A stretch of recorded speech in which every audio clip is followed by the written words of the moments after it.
पिछले क्लास में हम लोगों ने बात किया था संविधान सभा।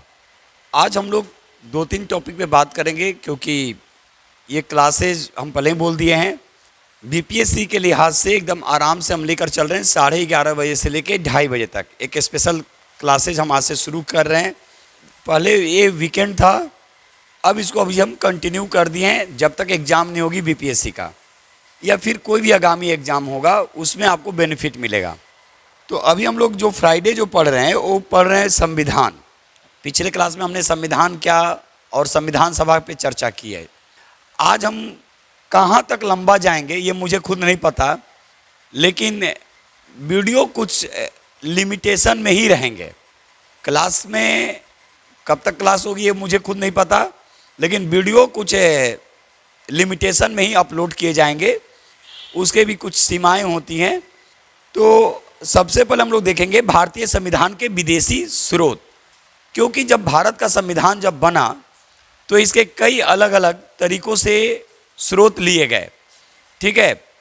और सबसे ज़्यादा अगर देखा जाए तो 1935 के भारत शासन अधिनियम से लिया गया था, ठीक है। तो मेरा प्रयास है कि एक भी चीज़ छूटे नहीं, लेकिन पहले ही बोलेंगे कि क्लास लंबी होगी, वीडियो का लिमिटेशन है, उतना ही हम अपलोड कर सकते हैं जितना आप देखकर सह सकें, ठीक है। तो पहले हम लोग देखेंगे कि भारतीय संविधान के विदेशी स्रोत।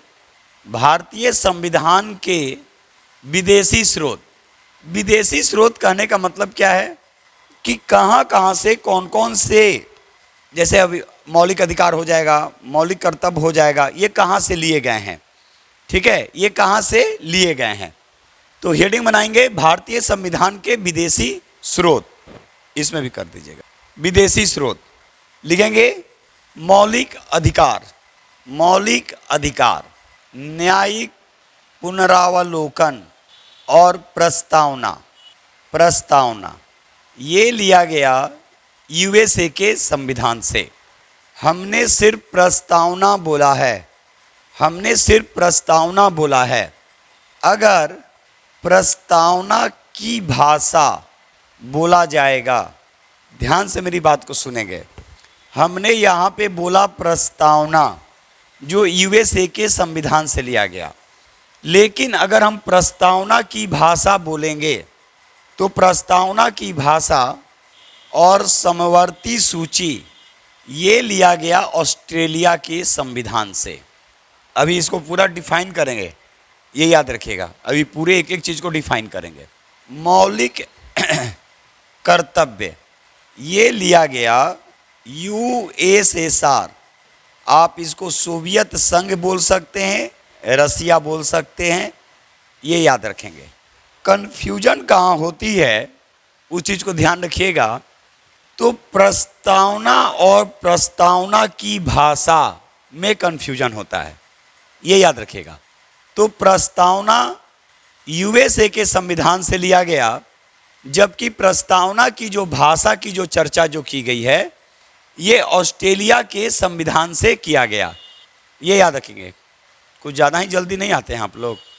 आगे संसदनात्मक शासन प्रणाली, संसदनात्मक शासन प्रणाली और एकल नागरिकता। एकल नागरिकता ब्रिटेन के संविधान से लिया गया, यानी हमारे यहाँ एकल नागरिकता का प्रावधान है। हम अगर बोलते हैं कि नागरिक तो हम भारत के नागरिक हैं, ये याद रखिएगा, हम भारत के नागरिक की बात करते हैं। तो इसीलिए हमारे यहाँ एकल नागरिकता था।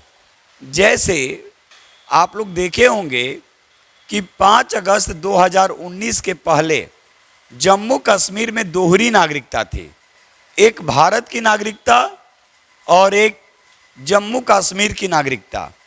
उसके बाद एक 5 अगस्त 2019 को 370 और 35A को हटा दिया गया, और फिर 31 अक्टूबर 2019 को 2 केंद्र शासित प्रदेश का दर्जा पूर्ण रूप से दे दिया गया। तो जैसे ही वहाँ 370 और 35A हटा तो वे लोग भी भारत के नागरिक यानी अब वो जम्मू कश्मीर नहीं बोलेंगे कि हम जम्मू कश्मीर, वो ऐसा प्रावधान था कि उसमें जम्मू कश्मीर के नागरिक के साथ साथ वो, जैसे उनको भारत की नागरिकता तो थी ही और जम्मू कश्मीर की नागरिकता, लेकिन हमारे अन्य राज्यों में जो था वहाँ समवर्ती सूची का प्रावधान नहीं था, जिसको कंकरेंट बोलते हैं। लेकिन जैसे ही समाप्त हुआ वहाँ समवर्ती सूची भी लागू हो गई।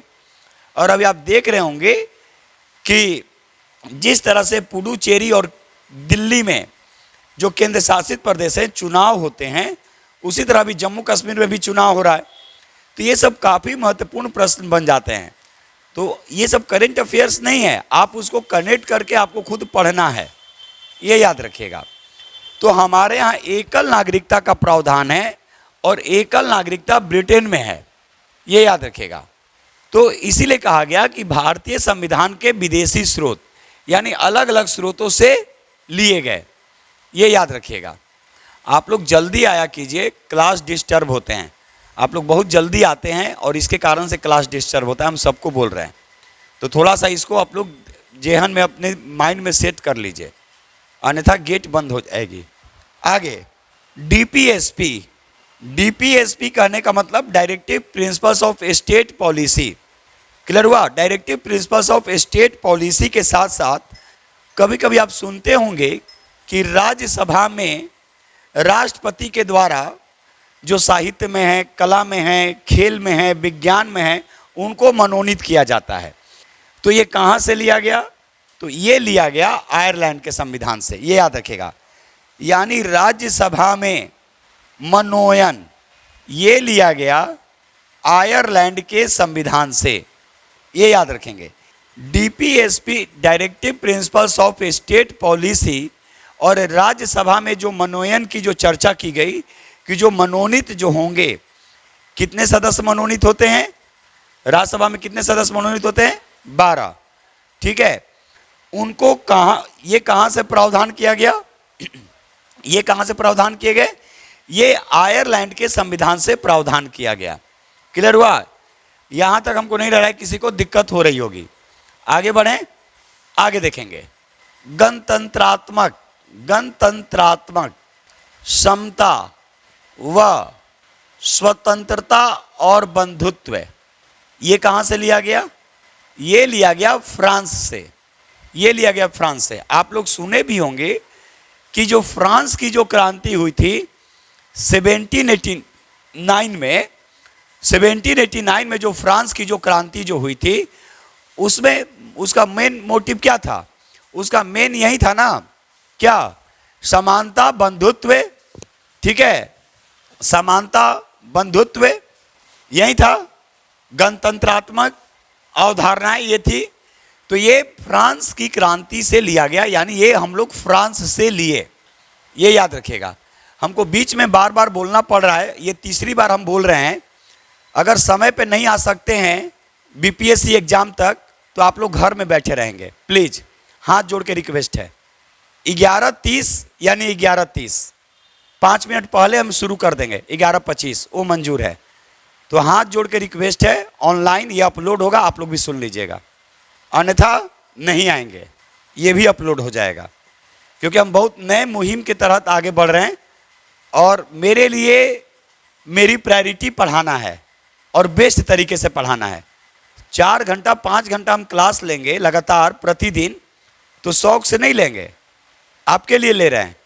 और अगर डिस्टर्ब करेंगे तो फिर क्लास ओवर हम कर देंगे बीच में ही। चलिए आगे, संविधान संशोधन और राज्यसभा में निर्वाचन। संविधान संशोधन व राज्यसभा में निर्वाचन। अब देखिए, आप यहां से पकड़ सकते हैं संविधान संशोधन कहां से?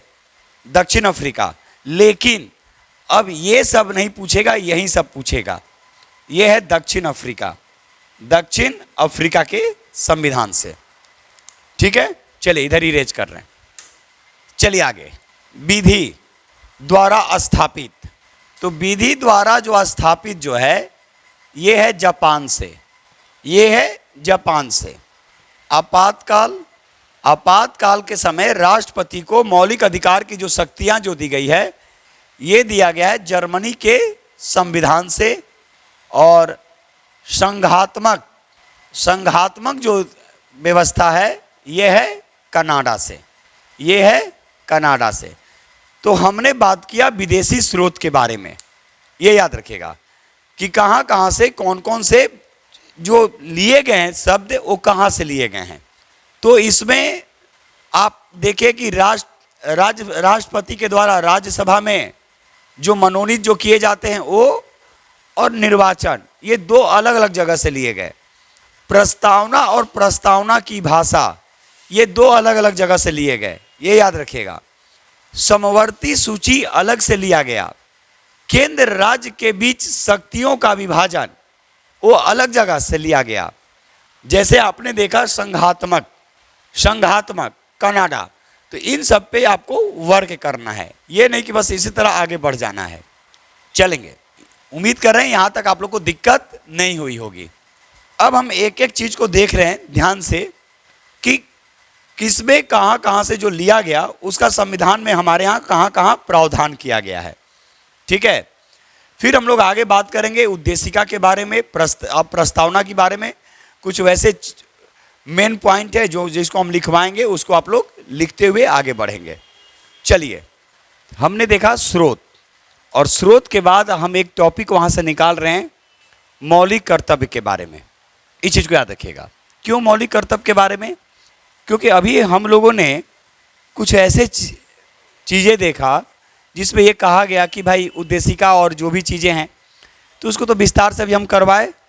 तो उसमें जो जो लिया गया, स्रोत जो लिए गए, उसमें एक मौलिक कर्तव्य भी है, और वो मौलिक कर्तव्य 42वें संविधान संशोधन से जुड़ा हुआ है। एक हम डिटेल दे रहे हैं, ये याद रखिएगा। 42वें संविधान संशोधन में 42वां संविधान संशोधन अधिनियम, एकदम आराम से देखिएगा, हड़बड़ाएंगे बिल्कुल नहीं, देखेंगे। सबसे पहले ये जो लाया गया 1976 में लाया गया।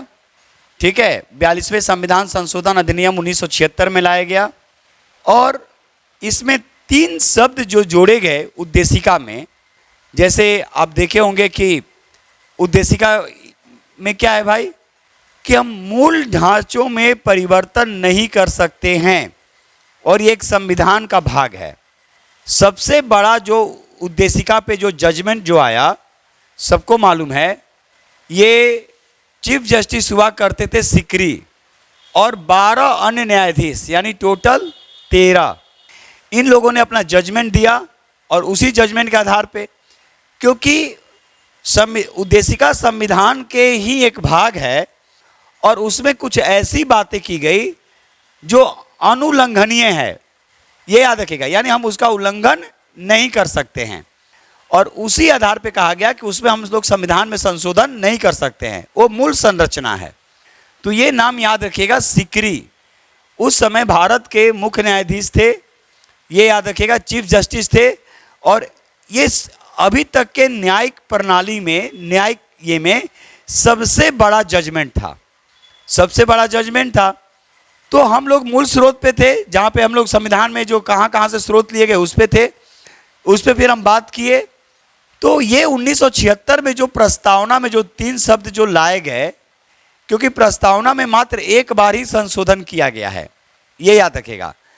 प्रस्तावना में सिर्फ मात्र एक बार संशोधन किए गए हैं, ये है 42वां संविधान संशोधन अधिनियम 1976, ये याद रखिएगा। और प्रस्तावना में 3 शब्द जोड़े गए, ये 3 शब्द हैं समाजवादी, पंथ निरपेक्ष और अखंडता, ये याद रखिएगा। क्लियर हुआ? अब सुनेंगे, इसमें 3 न्याय की बात की गई। पहला सामाजिक न्याय, दूसरा आर्थिक न्याय, और तीसरा राजनीतिक न्याय। अब देखेंगे तो कहिए कि सर ये मौलिक कर्तव्य से कैसे जुड़ा हुआ है, तो ध्यान से सुनेंगे। 42वें संविधान संशोधन अधिनियम 1976 के द्वारा ही सरदार स्वर्ण सिंह समिति की अनुशंसा पर, सरदार स्वर्ण सिंह समिति की अनुशंसा पर भारतीय संविधान के भाग 4 के क और अनुच्छेद 51 के क में मौलिक कर्तव्यों की व्याख्या की गई है। और ये यूएसएसआर के संविधान से लिया गया, ये याद रखिएगा। इसी में और देखेंगे तो जब 1976 में मौलिक कर्तव्य, क्योंकि हमने स्रोत की बात किया तो ये यूएसएसआर के संविधान से लिया गया।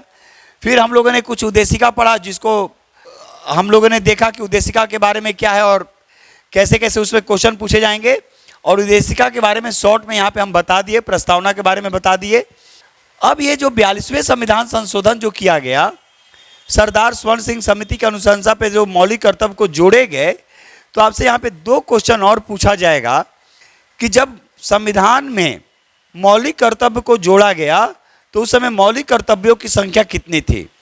तो उस समय मौलिक कर्तव्यों की संख्या 10 थी, वर्तमान में 11 है, ये याद रखिएगा। और 11वां मौलिक कर्तव्य 86वें संविधान संशोधन अधिनियम 2002 के तहत लाया गया है, ये याद रखिएगा। तो आप चाहिएगा तो पूरे स्रोत से संविधान के हर चीज को आप पढ़ सकते हैं, ये याद रखिएगा। जैसे हमने संविधान में जो स्रोत लिखवाया कि कहाँ कहाँ से कौन कौन लिए गए, ठीक है। मौलिक कर्तव्य कहाँ से लिया गया? तो यूएसएसआर के संविधान से लिया गया। और मौलिक कर्तव्य की चर्चा 42वें संविधान संशोधन अधिनियम 1976 के तहत भारतीय संविधान के भाग 4 के क और अनुच्छेद 51 के क में वर्णित है। तो पूरा का पूरा यहाँ पे बताए। फिर मौलिक, ये आप देख लीजिए 42वें संविधान संशोधन अधिनियम, तो 42वां संविधान संशोधन अधिनियम, इसको मिनी कॉन्स्टिट्यूशंस बोला गया, मिनी कॉन्स्टिट्यूशंस बोले गए। इसके अतिरिक्त इसमें 42वें संविधान संशोधन अधिनियम में ही प्रस्तावना को एक बार संशोधित किया गया, ये याद रखेगा।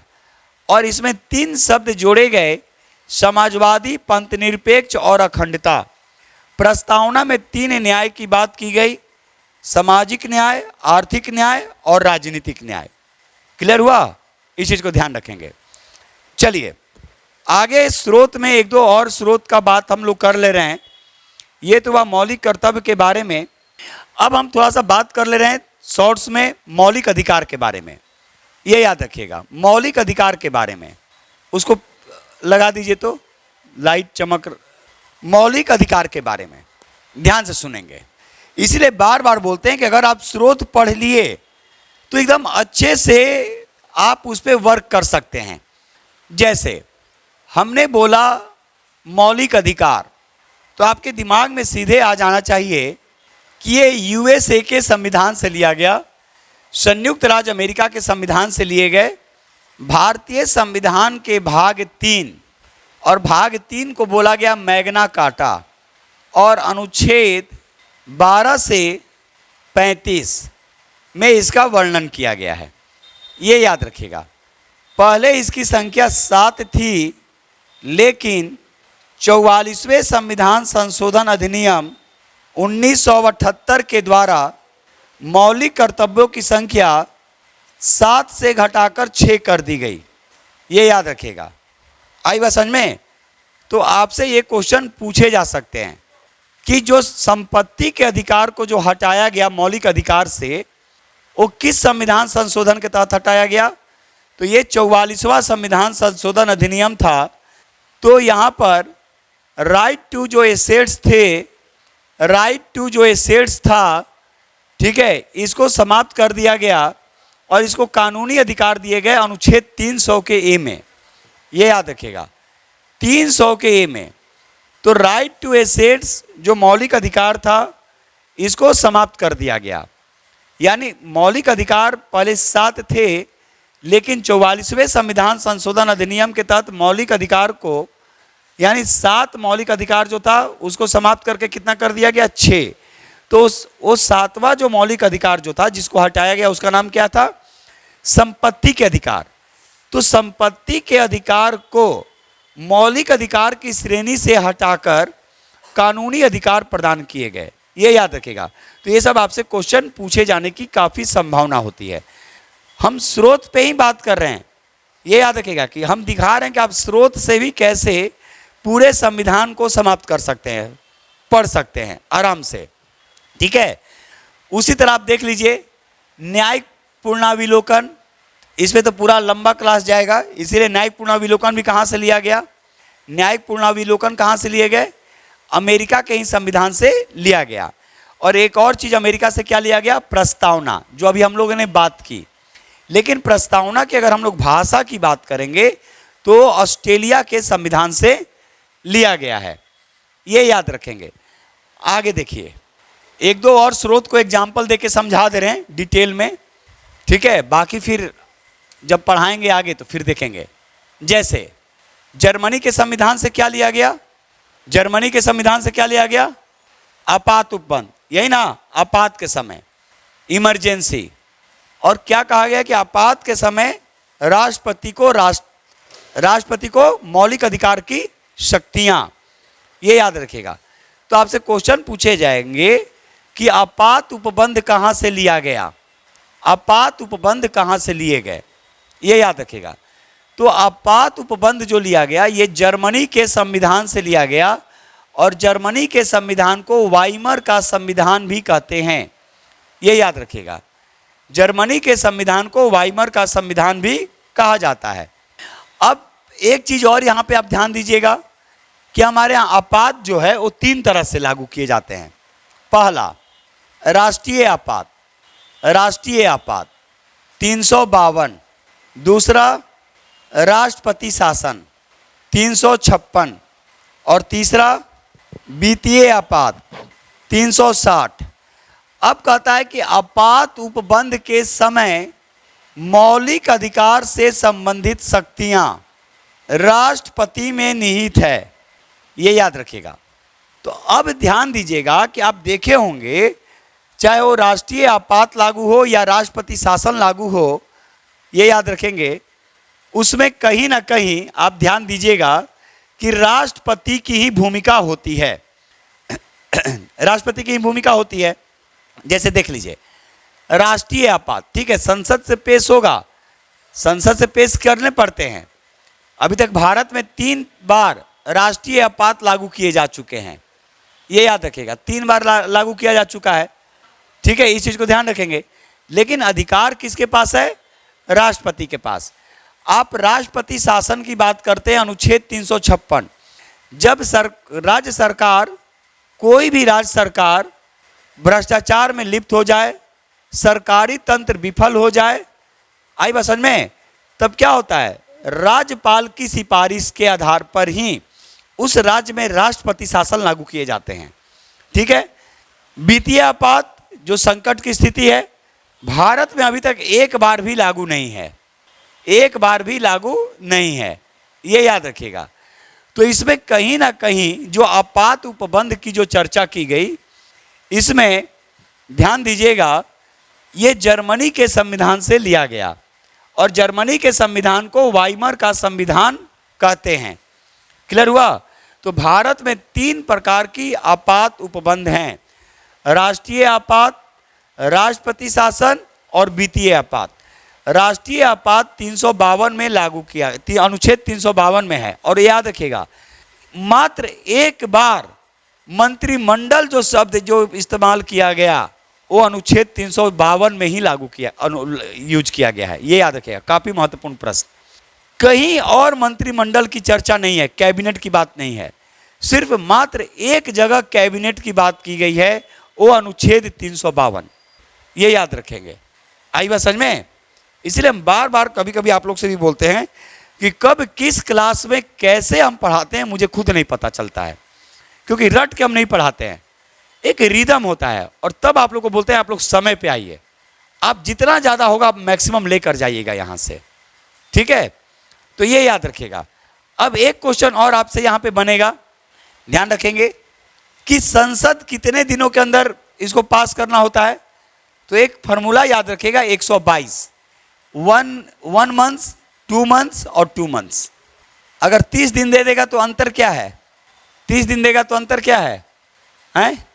अगर यहाँ 30 दिन दे देगा तो अंतर क्या है? गुड। 60 दिन दे देगा तो अंतर क्या है? और यहाँ 60 दिन दे देगा तो अंतर क्या है? आई बात समझ में? ये याद रखिएगा। अब 2 क्वेश्चन और यहाँ पे बनेगा, किस भाग से लिया गया, तो आपको भाग याद रखना है। आई बात समझ में कि राष्ट्रीय आपात हमारे किस भाग में है, और कहां से कहां तक अनुच्छेद में है। तो अनुच्छेद तो बता दिए, 352 से 360। भाग आपको कमेंट्स करना है, आराम से ध्यान से सुनिएगा। अनुसूची मूल संविधान में 8 थी। मूल संविधान किसको बोला गया? जब हमारा संविधान लागू हुआ, अंगीकृत हुआ 26 नवंबर 1949, पिछले क्लास में भी बताए थे। बाद में इसमें यह कहा गया कि जब संशोधन जब करेंगे तो उसमें कुछ जोड़ सकते हैं, कुछ को हटा सकते हैं। वर्तमान समय में अनुसूची की संख्या 12। तो कैसे किया गया होगा? संशोधन के माध्यम से। तो पहले एक बार सुन लीजिए, फिर हम लोग बोर्ड पे आ रहे हैं। सबसे पहले हमारी जो अनुसूची 1 है उसमें कहा गया संघ और राज्य क्षेत्र, केंद्र शासित प्रदेश। तो कितने हैं भाई? 28 और 8। गलती से 29 और 9 मत कर दीजिएगा, या 29 और 7 मत कर दीजिएगा, वो देखना है आपको, ठीक है? जैसे बच्चे रट लेते हैं तो उसमें दिक्कत आती है।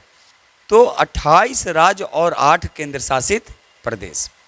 2 में क्या है भाई? तो ये जो हमारे जो हैं राजनेता, हम तो इनको राजनेता ही बोलते हैं, कहते हैं भाई पहले मुझे वेतन दे दो और तब हम शपथ लेंगे। तो 3 में क्या आ गया? शपथ। 2 में वेतन और 3 में शपथ। 4 में कहता है कि राज्यसभा सदस्य का निर्वाचन। तो राज्यसभा सदस्य का निर्वाचन कौन करेगा? ये जो एमएलए होते हैं केंद्र सरकार, ये जो राज्य में, ठीक है, और केंद्र शासित प्रदेश जहाँ पे विधानसभा है, तो उनके सदस्यों के द्वारा ही राज्यसभा का चुनाव होता है। 5 में कहता है कि अनुसूचित जाति और जनजाति वाले क्षेत्रों के लिए विशेष प्रावधान, SC ST। 6 भी लगभग उसी से मिलता जुलता है। असम, मेघालय, त्रिपुरा, मिजोरम के ST के प्रशासन से संबंधित है। तो कभी कभी आपसे क्वेश्चन पूछा जा सकता है कि 5 और 6 किससे संबंधित है? तो SC ST के प्रशासनिक क्षेत्र और पूर्वोत्तर के कुछ राज्य, असम, मेघालय, त्रिपुरा और मिजोरम। 7 में लिस्ट की बात की गई। 7 में किसकी चर्चा की गई? लिस्ट की बात की गई। तो जो 7 में जो लिस्ट की बात की गई, तो ध्यान से सुनिएगा, इसमें 3 सूची की बात की गई, संघ सूची, राज्य सूची और समवर्ती सूची। क्लियर हुआ? संघ सूची, राज्य सूची और समवर्ती सूची का प्रावधान है। अब यहाँ पे या तो आप कमेंट्स करके मुझे बताएंगे, या तो लिख के लाएंगे, और नहीं लाइएगा तो फिर हम इसको अगले क्लास में कराएंगे। यहाँ एक क्वेश्चन बनता है कि वर्तमान समय में संघ में कितनी सूची है, कितने विषय हैं, राज्य में कितने विषय हैं और समवर्ती सूची में कितने विषय हैं। वर्क करके आएंगे तो हम समझ जाएंगे कि आप घर में एक बार जाके उसको पढ़े हैं। कमेंट्स करेंगे यूट्यूब पे तो हम भी सोचेंगे कि नहीं चलो भाई बच्चा यूट्यूब के माध्यम से भी पढ़ रहा है और कमेंट्स कर रहा है। नहीं करके आएंगे तो फिर तो हम तो यहाँ पे लिखवाएंगे ही, लेकिन हम उम्मीद कर रहे हैं कि जितने लोग कम से कम यहाँ बैठे हैं वो ज़रूर जाके वहाँ पे यूट्यूब पे कमेंट्स करेंगे। ठीक है, ये याद रखिएगा। तो ये आपको खुद सर्च करके, आपके बुक में भी है, ये याद रखिएगा कि किसमें कितने विषय हैं। 8 में देखेंगे, 8वीं अनुसूची में भाषा की बात की गई और मूल संविधान में 14 भाषा था। वर्तमान में कितने भाषा हैं? 22। कैसे भाई? तो अब इसको संविधान संशोधन के माध्यम से जोड़ा गया होगा। 21वां संविधान संशोधन अधिनियम आता है और उसमें सिंधी को जोड़ा जाता है। 21वें संविधान संशोधन में किसको जोड़ा गया? सिंधी को जोड़ा गया। 71वां संविधान संशोधन आता है और इसमें नेपाली और कौन? मणिपुरी और कोंकणी को जोड़ा गया। 1 और 3 कितना हो गया? 21 और 71 कितना हो गया? मैथिली, बोडो, डोगरी और संथाली। 1 और 3 कितना हो गया? लास्ट में कितने भाषा? 21 और 71 कितना हो गया? 92वां संविधान संशोधन अधिनियम के तहत 4 भाषा जोड़े गए, मैथिली, संथाली, बोडो और डोगरी। बिहार का एकमात्र भाषा मैथिली है जिसको 8वीं अनुसूची में स्थान दिया गया। क्लियर हुआ? 9वीं अनुसूची संपत्ति अधिग्रहण से संबंधित है और ये 1951 में प्रथम संविधान संशोधन होता है और उसके तहत 9वीं अनुसूची को जोड़ा गया। आपसे क्वेश्चन ये पूछा जाएगा कि 9वीं अनुसूची को किस संविधान संशोधन के तहत जोड़ा गया? किसके तहत जोड़ा गया? प्रथम संविधान संशोधन। और प्रथम संविधान संशोधन अधिनियम कब आया? 1950। क्लियर हुआ? आप कंफ्यूजन कहाँ आपकी होती है? कंफ्यूजन का प्रश्न ही नहीं होता है। ईस्वी देखिए ना भाई, ये 1967 पहला कब आया? यानी इसके बाद ही ना ये जोड़ा गया। क्लियर हुआ? तो प्रथम संविधान संशोधन अधिनियम 1951 और इसी के तहत 9वीं अनुसूची को भारतीय संविधान में शामिल किया गया। क्लियर हुआ? आगे 10वीं अनुसूची में क्या है? दल बदल। 1985 52वां संविधान संशोधन अधिनियम। क्या भाई? एक दल से दूसरे दल में पहले 1/3 था, अब 2/3 कर दिया कि इससे अगर कम में कोई जाएंगे तो उसकी सदस्यता। क्लियर हुआ? लेकिन अगर स्वतंत्र कोई है तो किसी भी पार्टी में स्वतंत्र यानी निर्दलीय। कोई दिक्कत यहाँ तक? 9वीं अनुसूची में 284 विषय प्रदान किए गए हैं। 9वीं अनुसूची में कितने विषय प्रदान किए गए? 284। 11वीं अनुसूची क्या कहता है? पंचायती राज। ये 73वां संविधान संशोधन अधिनियम आता है 1992 और 93 में ठीक है लागू हो जाता है 24 अप्रैल 1993। अभी पढ़ाए भी थे। इसमें कुल 29 विषय का प्रावधान किया गया और यहीं से पंचायती राज अधिनियम को कानूनी मान्यता दी गई। आप एक पंचायती राज पढ़े होंगे 1957। वो पंचायती राज भारत में लागू किया गया बलवंत राय मेहता कमेटी की सिफारिश पे। वो कानूनी मान्यता नहीं थी। संविधान में कानूनी मान्यता जो पंचायती राज को दिया गया वो 1992 में लाया गया और 93 में दिया गया।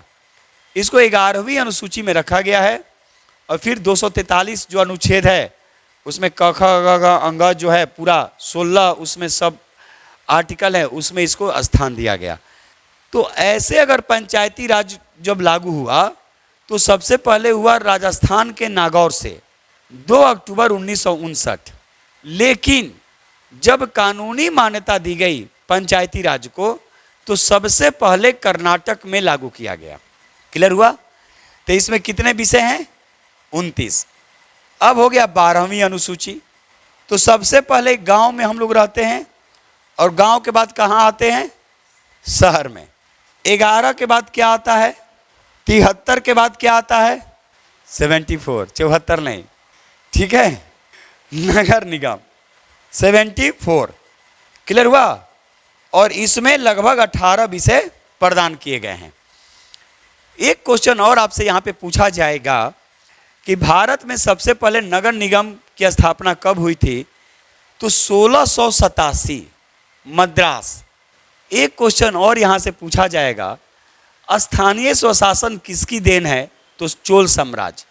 आधुनिक भारत में स्थानीय स्वशासन किसकी देन है? Lord Ripon 1882। क्लियर हुआ?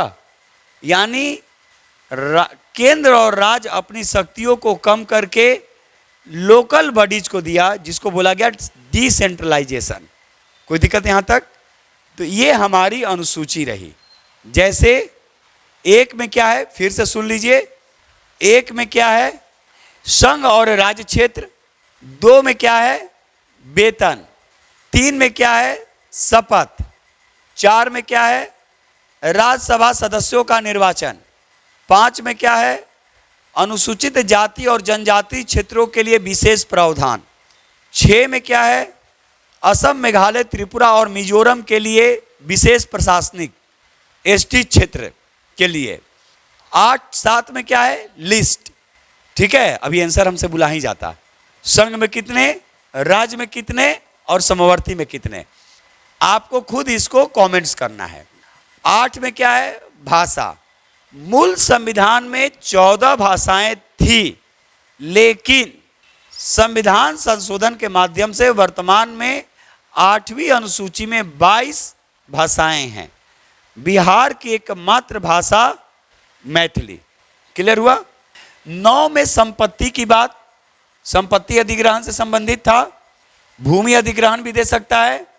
और ये पहले संविधान संशोधन अधिनियम 1951 के तहत 9वीं अनुसूची को जोड़ा गया। 10 में दल बदल अधिनियम। 52वां संविधान संशोधन अधिनियम 1985 राजीव गांधी के शासनकाल में लाया जाता है और 10वीं अनुसूची में दल बदल अधिनियम को जोड़ा जाता है। 11 में पंचायती राज, 73वें संविधान संशोधन अधिनियम, इसमें करीब 29 विषय हैं। 9वीं अनुसूची में 284 विषय हैं। 11वीं अनुसूची में 29 विषय हैं। 12वीं अनुसूची नगर निगम 74वें संविधान संशोधन अधिनियम के तहत लाया गया और इसमें कुल 18 विषय का प्रावधान किया गया है। क्लियर हुआ? तो इसको एकदम आराम से एक बार आप लोग फिर से जाके देखेंगे। इसमें आपको जहां फिर दिक्कत होगी फिर इसको हम लोग करेंगे। ठीक है, अब इससे संबंधित जो प्रश्न है उसको कर लिया जाए।